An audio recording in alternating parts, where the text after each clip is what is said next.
How's it going, guys? Don't mind the hair, I'm trying to be like the Ancient Aliens guy. Today we're going to teach you how to take a fretboard off of a neck. This neck was actually really nice, but it just came out a little bit too thin. So what I'm going to do is all those pencil lines, I got to cut all that off, rebind it so it's wide enough for a 7-string, then we're going to rebuild a 7-string neck. So here we go. First we're going to plug in the iron. Orange light means hot. Careful. Make sure you have plenty of water and a mode that will just allow you to just completely, constantly be on steam. You want the water to be steaming through the fretboard, melting the glue, heating through the frets and stuff like that. Next things you're going to need, scraper. Any old scraper will work. And a hammer, just, you know, be able to tap it in. This has a metal back, so it's perfect for hammering.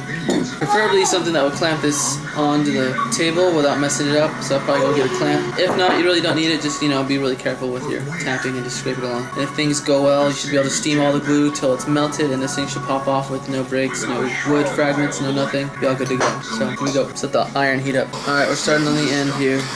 Just gonna let it heat up for about 5 minutes with the steam going.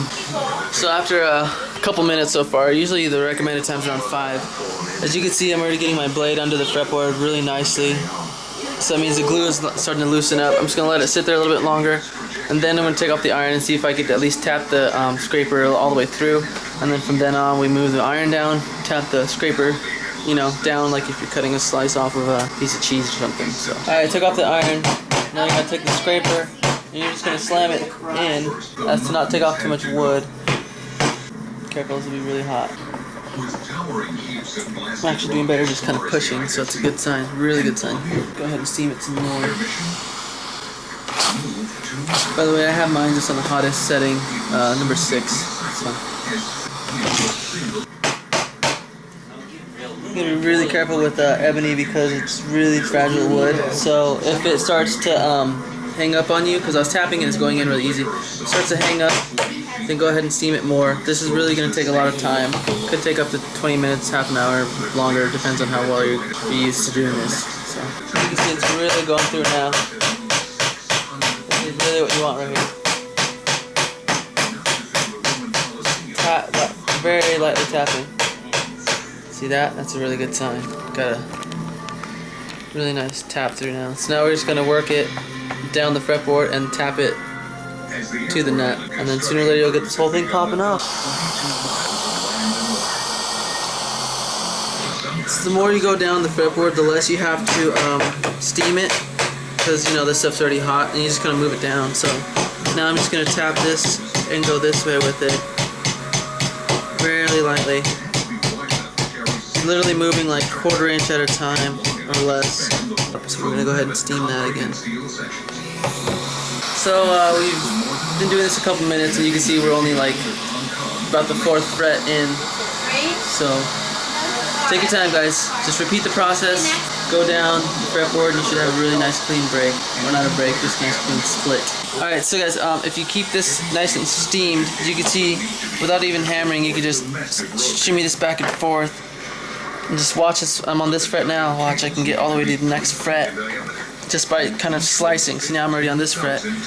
So as long as you kind of keep it moving, you can get this done really fast. So once I get to a spot I don't feel is going too easy, then I just kind of re-steam it and then keep it working. That's all you gotta do. So far it's looking really clean. Then I'm gonna take a scraper, scrape the glue off to have a nice level fretboard. One thing I really don't like doing is putting wedges under here, because first off, it's, I don't know, it just freaks me out. Maybe it's just me. And then second, on an ebony fretboard, that's super risky. This is very, very brittle. So.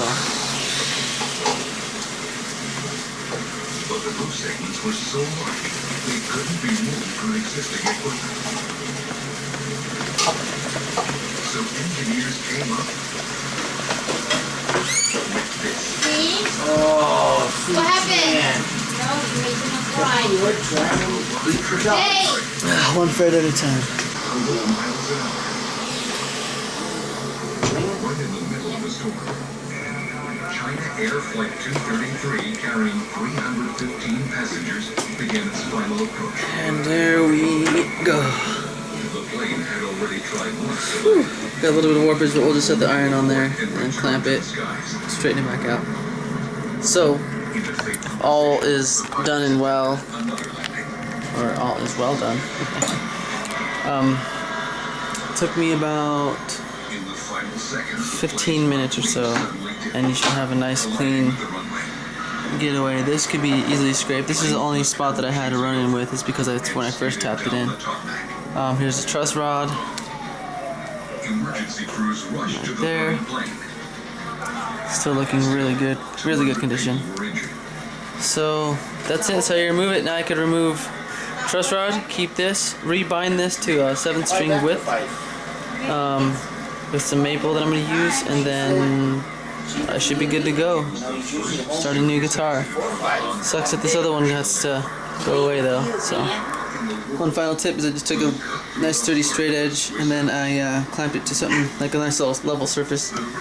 I steamed the whole fretboard one last time, and then I basically just clamped it down there, and it should straighten it out, and it'll at least straighten it out as best as it could get. And then once you glue it onto a nice level fretboard, it should be perfect. I mean a nice level neck, I should say. So that's all you gotta do, and that's how you remove a fretboard. And yeah, hope you liked it. Have a good one.